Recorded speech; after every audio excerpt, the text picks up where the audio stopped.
Hello there, thanks a lot for coming by PosterCentral.com's video blog today. I'm Pete Howard, and this is the Kingston Trio in 1962.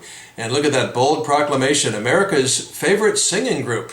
You really got to have your act together to be able to claim that, but you know something, they probably were. I mean, this was the early 60s, and the folk boom was very much of the late 50s, early 60s in full commercial bloom, no doubt about it. Peter, Paul, and Mary, they were still in the starting blocks. You know, the Beach Boys had just charted one little single. Motown groups, the Miracles and the Marvelettes, only had one hit apiece. And yet the trio were riding a wave of 14 top 10 albums in just the last 5 years. That's insane. So, if you're a folk music fan, you also know that 1962 is Mach 2, or the second phase of the Kingston Trio.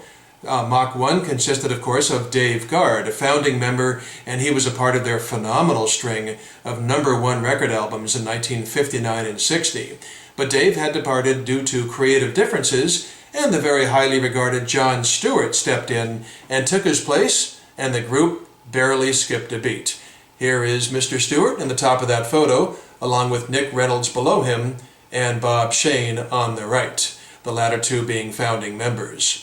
So how did they do with John Stewart and without Guard? Well, in the next 3 years, the group put 8 albums into the top 10 of Billboard's LP chart, and they had the really memorable singles, Where Have All the Flowers Gone and Greenback Dollar with John Stewart. So I'll do a blog on Mach 1 of the Kingston Trio when I do come across one of their concert posters, probably from the late 50s or 1960.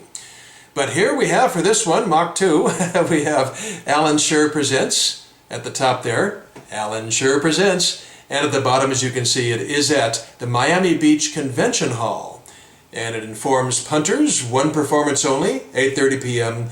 Saturday night, May 12th. Then it gets a little crazy with the ticket price. Look at that, $6 high ticket price. That's really high for the time. Just crazy. I really checked out the year on this poster to make sure it was 62, but you know, that just demonstrates, I guess, how successful the Kingston Trio really were and how they had mainstream America's ears with their music and the college-educated demographic that they appealed to. Still, you know, I looked at other 1962 concert posters and, you know, not even in small towns and good mid-sized cities like this, and, you know, Ray Charles and Louis Armstrong, $4 talk ticket price. Joan Baez, $3.75, another folk artist obviously. Jazz great Dave Brubeck, Riding Time Out, $2.50 top ticket price. That's a tongue twister, isn't it?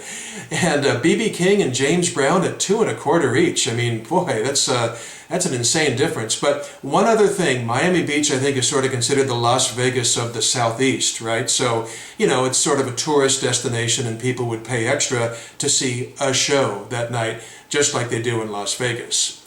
So moving in, I don't know if you can make it out, or if you care, but in the lower left-hand corner, there's booking and management listed, and in the lower right-hand corner, the designer and printing credit to the Murray Poster Printing Company out of New York City. And for some odd reason, instead of a standard 14 by 22 inch window card on this piece, for some reason Murray made it 1 inch shorter on either side, 13 by 21 inches. But there was nothing short or shortchanged about the Kingston Trio and their talent and their commercial success at this time. So it's great to have really a vintage piece from when folk music was pretty much king in America, along with cool jazz.